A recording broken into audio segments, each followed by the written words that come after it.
Hey, good morning. I am Anthony Mitchell here. Like, subscribe, comment, share all that good YouTube stuff, Just had to drop the girlfriend off at work, and we had a nice little conversation on the way to work about linear income and passive income, because that's like the problem with most people. I had this conversation yesterday with somebody. They want to start a carpentry business. Hey, that's awesome, but that's linear income. And honestly, that's where most people screw up. Like, whether they're in construction, babysitting, cleaning service, all that good stuff. Like, people might work for a company and like love what they do, love cleaning, love construction, love whatever it is, and they're like, oh man, I should start a business. This is awesome. I can be my own boss and all this. And more or less, they go from being an employee underneath the basically care, basically ownership of somebody else handling all the marketing, sales, customer service, customer acquisition, all the stuff that a business entails, and they usually are just laborers and don't know what the hell they're doing. But then they branch out like, yeah, I'm gonna start my own business, and they become self-employed. And then, yeah, whatever, they might make some money in the get-go being a freelancer, doing all the work themselves, but then they gotta realize at the end of the year, they gotta pay the taxes. Most people aren't wise enough to know anything about tax write-offs or the advantages of starting a home-based business or starting a business in general, all the tax write-offs and the benefits you get from being a small business. They don't think about that. And now they're responsible for the marketing and finding the new jobs and new services and all that good stuff. And it's still linear income. They're doing the work and they're getting paid one time.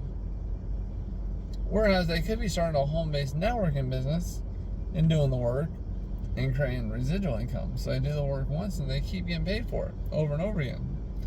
Or if they're smart and they went the traditional route and they're smart enough to plan for the marketing, the sales, the payroll, the customer complaints, all that other stuff that involves a small business, they're investing in cash flow producing assets, whether that be real estate, dividend paying stocks.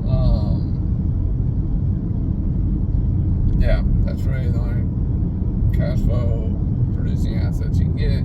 Because Bitcoin don't really produce cash flow. It's kind of like gold and precious metals. It don't produce cash flow. It's speculating that it's going to go up or down. So invest in cash flow producing assets and create your own passive income. Because once you have enough passive income, you can actually free yourself up to do what you want. And that's wiser. If you want to start your own business, hey, go for it. Create passive income to cover your expenses that set you up to become financially independent and financially free before you branch out and try to start your own business or do something that's going to require a lot of your time and a lot of your effort. Because right now, if you're juggling trying to work for money to pay your bills so you can survive and building a business, more than likely your business is going to take the back burner. It's like, honestly, like while I'm still getting the last little bit of my debt paid off and accumulating more and more cash flow producing assets, my home-based networking business, like I said, I still share throughout the day, but it's on the back burner, really. I treat it like a hobby because, I don't know. Because making money, because let's face it, linear income, trading your time for money is easier. It is. But you don't do nothing, you just go do it. It's like Grubhub. I go make a delivery, I get paid. Very simple. Give good customer service, get a nice little tip. It's an easy commodity. It's an easy endeavor. During that process, though, like when I'm picking up and I'm talking to people at the restaurants, I will share with them a way where they can create additional income and enjoy life. Like I said, I enjoy what I do. So it's not really a loss because I'm gaining from the money I'm earning, and that money's going into my cash flow producing assets and paying down my last little bit of debt. Then whenever I get the last little bit of my credit card debt paid off, and I only got my low APR debt left over, which will be paid off by the end of next year. So next year I'll slow down how much I actually deliver with Grubhub and focus more on my home-based networking businesses.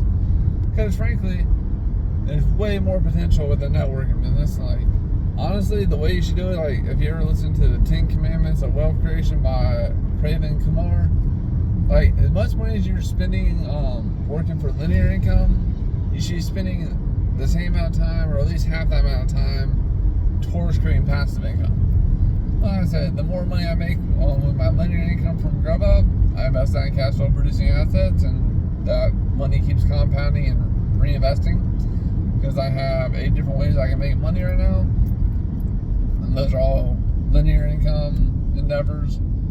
Except for 3 of them could be, they create residual income too, but for the most part, just doing the work initially is just a linear income. You do it once, you get paid. But then, as people keep utilizing the products or services, I keep getting paid. That creates residual. That's why network marketing is so powerful. You get the linear income from initially helping somebody. Then as they keep benefiting from the products or services, you keep getting the piece. You get that residual component. You invest in cash flow producing assets, especially dividend paying stocks or real estate that pays you either monthly rents, or if you're like me, I don't have any physical real estate. I invest in a crowdfunding site and some REITs, and I'm not an accredited investor, so every quarter I get a piece. But that's passive income. That's money that comes in whether I work or not.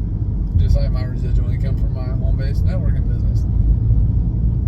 But like I said, the residual component is, it's not completely passive. You still got to do the work initially to create the residual income.